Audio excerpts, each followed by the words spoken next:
Hello? Damn. Thanks. Uh, hello? Echo? Marco?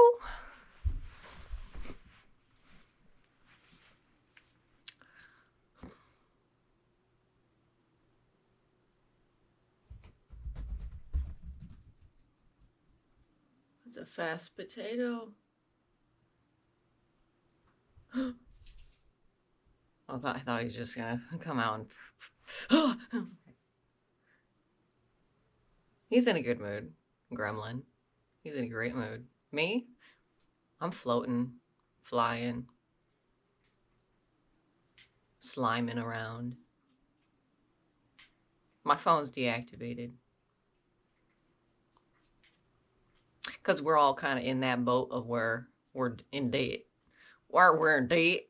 Credit card is maxed out. And my automatic payment for refilling my phone service was through my credit card, which is capped out. So it couldn't go through. And some would be like, probably wanting to be like, Hannah, try these things to get smart financially, to fix up your financial, and do this, and then do that, and then do this. I don't think you understand how many times I've gone through this before. And every single time, the knowledge that I've taken from it is, don't pay it no mind, baby. Don't let it take your energy. And you still gotta believe that you have a future, and a bright one. I don't know if you know what times we're living in, but I'm starting to shift away at, what information I'm given. And this is going to be some remarkable times. This is going to be some remarkable We're living in some history, buddy. You feel it in your bones. I know there's a lot of zombies that just want to keep playing their little zombie game, doing the same old thing, and not thinking about what they're doing. I know it's so simple, but so complex to people that have been really filed down, really beat down into that mold from such a young age. And honestly, I don't want to say I pity them, but damn do I. Damn diddly do, don't I? I don't think that was any way for any child to be raised. In a very fractured, large variety of ways. So many children fucked over by this system. Because the oldies, the ones that are going to expire soon enough, do you think it's a questionnaire as to why people are the age that they are at the time period that they are? I think it's all very appointed. And if you chose to be a selfish, self-serving cunt, then I suppose that's why you have the face and the flesh bag that you do. Now, does that mean you were always destined to be shitbag because you grew up in the environment and the sacrificial pounding of your very spirit into a mold that is nearly non-existent? That sucks to say, don't it? But didn't we have a choice? Don't we always have choices every single day? And yet some of us choose to look in that mirror and walk away from it and completely forget about what we saw. Of what we are carrying around with ourselves every single day.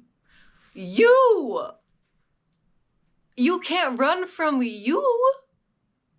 Me, you, me.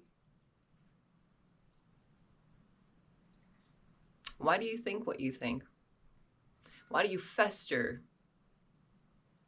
and revel in the stench and the omens of a broken record, let's say? broken record in your mind, just back there always.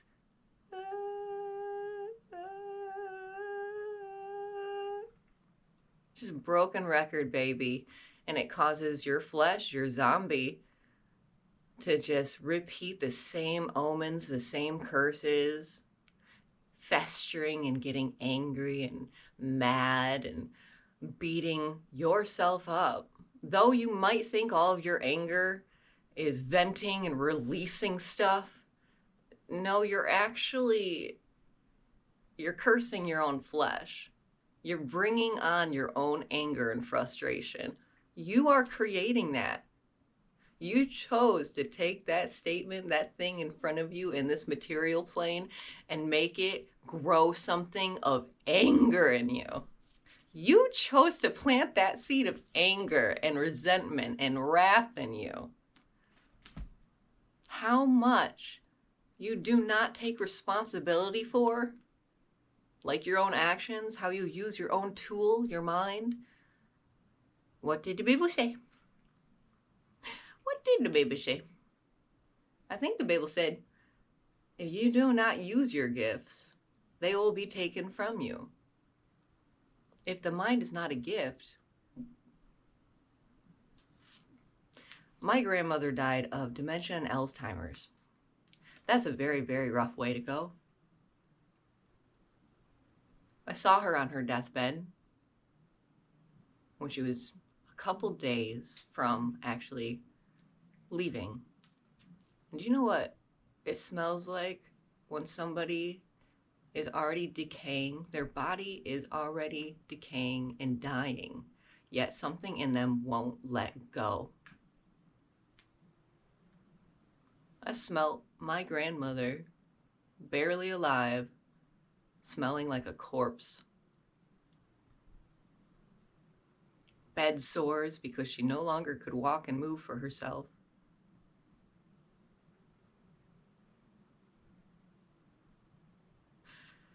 My grandmother was a proud lioness that had a very unorthodox way of showing how she loved you. She always loved children. She loved making them birthday cakes. Those were good birthdays for me when it was at Grandma's. Why'd she have to go like that? Because she died with a lot of wrath and not accepting what choices were truly her responsibility.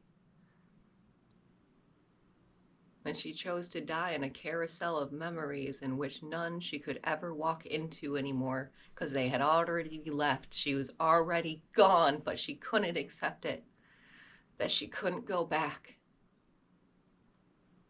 and change things and make different choices. She couldn't let go of her brain to the point that she latched onto it until it fell from the very crevices of her skull.